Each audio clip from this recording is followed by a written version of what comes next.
ఉంది. సో తమిళనాడులో మాత్రం కాస్త ఆసక్తికర పరిణామాలు చోటు చేసుకుంటా ఉన్నాయి. చపాక్ నియోజకవర్గం నుంచి పోటీ చేస్తున్న ఉదయనిధి స్టాలిన్ వెనుకంజలో ఉన్నారు. సో టీవీకే ఖచ్చితంగా కింగ్ మేకర్ అయ్యేటువంటి అవకాశాలు కూడా స్పష్టంగా కనపడతా ఉన్నాయి. ప్రసాద్ గారు, మొదటిగా ఈ చర్చలో పాల్గొన్న పెద్దలందరికీ నమస్కారం అండి.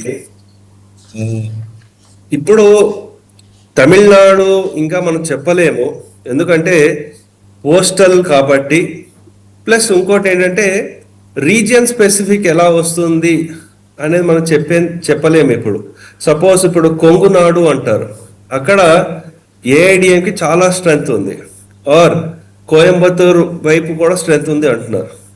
అక్కడ మరి టీవీకే ఎక్కువ వస్తున్నాయా అనేది మనం చూసుకోవాలి. అయితే ఇంకోటి చూసుకోవాల్సింది, ఇది ఒకటి పోస్టల్ బ్యాలెట్లే యూత్ లో వారికి ఉన్న క్రేజ్. అంటే మనకి పవన్ కళ్యాణ్ గారికి ఇక్కడ ఎలా ఉందో అక్కడ కూడా అలాగే ఉంది వారికి. కానీ మనం అందరం అప్రిషియేట్ చేయాల్సింది ఏంటంటే సరైన క్యాడర్ లేదు. అలాగే కొన్ని ఆయనవి మీటింగ్లు క్యాన్సిల్ చేసేసుకున్నారు.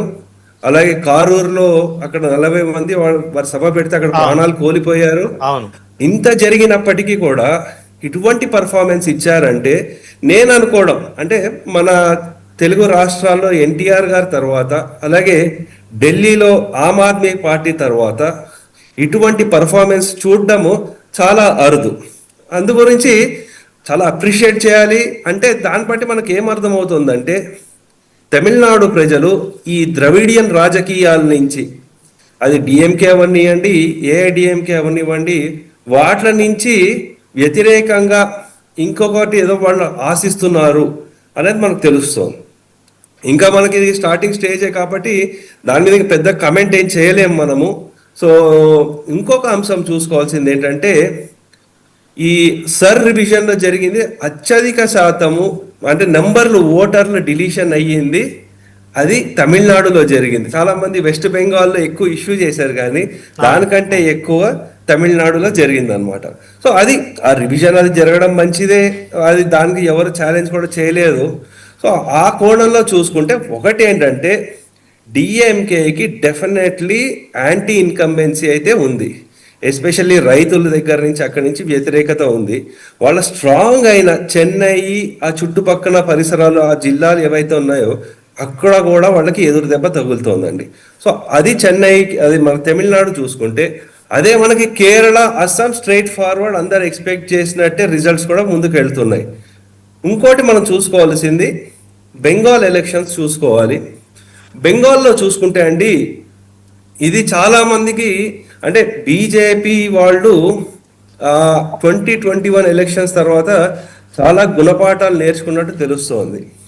ఎందుకంటే 2021లో మన మమతా బెనర్జీ గారిని అటాక్ చేయడము, అలాగే వారిని దీదీ ఓ దీదీ అని చెప్పడము, మోదీ వర్సెస్ మమతా అలా చేయడం, దాని నుంచి బయటికి, అలాగే అమిత్ షా గారు అప్పుడు మాకు 200 సీట్లు వస్తాయని చెప్పడం, వాటిలన్నిటి నుంచి ఎక్కువ హడావడి ఏమీ లేకుండా ఆన్ ద గ్రౌండ్ అప్రోచ్తో ముందుకు వెళ్తూ వాళ్ళు చేసుకొచ్చారు. ఇంకొక ఆశ్చర్యపడాల్సిన విషయం ఏంటంటే లెఫ్ట్ 34 సంవత్సరాలు ఏలింది ఏకఛత్రాధిపత్యం వెస్ట్ బెంగాల్లో. అటువంటి రాష్ట్రంలో వాళ్ళు ఎక్కడా వచ్చి ఎటువంటి క్యాంపెయిన్, పెద్ద పెద్ద నేతలు ఎవరు క్యాంపెయిన్ చేయలేని పరిస్థితి అయిపోయింది వెస్ట్ బెంగాల్లో. ఆ స్పేస్ని బీజేపీ ఆక్యుపై చేసుకుందండి. సో ఇప్పుడు కూడా నేనేమనుకుంటానంటే వెస్ట్ బెంగాల్లో సెకండ్ ఫేజ్లో, అంటే ఎస్పెషల్లీ సౌత్ బెంగాల్ ఏదైతే జరిగిందో అక్కడ బీజేపీ 50 సీట్లు పైన గెలిస్తేనే అక్కడ గవర్నమెంట్ ఫామ్ చేయగలుగుతుంది. సో అందు గురించి ఇంకోటి చూడాల్సిన అంశము, టీఎంసీ అన్పాపులర్, కానీ మమతా బెనర్జీ గారు స్టిల్ వెరీ పాపులర్ అక్కడ. సో అందు గురించి ఆవిడ 100కు పైన క్యాండిడేట్లు చేంజ్ చేసినప్పటికీ కూడా ఇంత వ్యతిరేకత వస్తోంది అంటే మహిళలకి భద్రత ఏదైతే ఉందో అది చాలా పెద్ద ఇష్యూ. ఇంకోటి మనం చూసుకోవాల్సింది బంగ్లాదేశీలు అనేది ఇంకోటి. కాంగ్రెస్ కూడా చూస్తే లాస్ట్ టైం ఏ సీట్లు రాలేదు, ఈసారి 5 సీట్లలో ముందున్నాం అంటున్నారు వస్తున్న రిపోర్ట్ల ప్రకారం. అంటే మాల్దా, ఇంకోటి ముర్షిదాబాద్, అక్కడ జిల్లాలో ఘనీకాంత్ చౌదరి చాలా పెద్ద లీడర్ ఉండేవారు, వారి మనవరాలు మళ్ళీ కాంగ్రెస్ పార్టీలోకి వచ్చేసారు. సో రాహుల్ గాంధీ గారు కూడా చాలా అగ్రెసివ్ క్యాంపెయిన్ చేశారు మమతా బెనర్జీకి against గా. అంటే ఈ కోణంలో చూసుకుంటే లాస్ట్ టైం మమతా బెనర్జీకి అంత against గా క్యాంపెయిన్ చేయలేదు, లెఫ్ట్ కానీ లేకపోతే టీఎంసీ కానీ, బీజేపీని ఎలాగైనా అణగదొక్కాలన్న దాంతో. కానీ ఈసారి వ్యతిరేకత, మమతా బెనర్జీ గారు ఏకాకి అయిపోయారు. అలాగే ఆవిడకి సపోర్ట్ చేస్తున్న ఐపాక్ సంస్థ ఇటువంటి వాళ్ళు election peak time last 3-4 days ముందు వాళ్ళు ఆఫీసులు ఖాళీ చేసుకుని వెళ్ళిపోయారు. యాక్చువల్ పెద్ద పెద్ద రాజకీయ నేతలు అందరూ తెలిసిన వాళ్ళు ఉంటారు. యాక్చువల్ గేమ్ కేలా హోబే అంటారు కదా, అది లాస్ట్ 2-3 డేస్లోనే నడుస్తుంది. అటువంటి సమయంలో ఐపాక్ వాళ్ళు ఆఫీసులు ఖాళీ చేసి వెళ్ళిపోయారు. సో అది అయినప్పటికీ మమతా బెనర్జీ 100 సీట్లు క్రాస్ అవుతున్నారు అంటే అది చాలా పెద్ద విషయం అని చెప్పాలి. బీజేపీ వాళ్ళు ఎస్పెషల్లీ బిఎల్ సంతోష్ గారు 7-8 మాసాల ముందటే చెప్పారు, చాలా మేము బెంగాల్లో పకడ్బందీగా పనిచేస్తున్నాము, ఎందుకంటే ఇది దేశ సురక్షితానికి సంబంధించిన విషయము, ఇది సివిలైజేషన్, ఇది ఒక నార్మల్ స్టేట్ ఎలక్షన్గా చూడకండి, ఇది సివిలైజేషన్కి అని చెప్పడం జరిగింది. ఆ విధంగా పని చేసుకుంటూ వచ్చారు. దాంతోపాటు నేను అనుకోవడము డెఫినెట్లీ బీజేపీ ఒక 160 సీట్ల వరకు వస్తుందని అనుకుంటున్నాను. ఎందుకంటే నాకు తెలిసిన పత్రికా మిత్రులు ఎవరైతే ఉన్నారో అక్కడ వాళ్ళతో మాట్లాడడం జరుగుతోంది.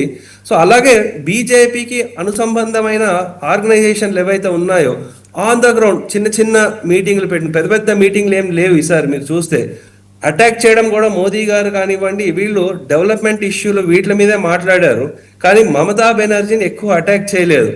మీరు అది ఇంకోటి, లాస్ట్ ఎలక్షన్లో ఎక్కడ చూసినా మమతా బెనర్జీ ఆవిడ ఇవి వెళ్తుంటే క్యాంపెయిన్ చేయడానికి వెళ్తుంటే వెనకాల నుంచి జై శ్రీరామ్ జై శ్రీరామ్ జై శ్రీరామ్ నినాదం అక్కడ అంతగా చేయలేదు, దాన్ని కొంచెం ట్విస్ట్ చేశారు.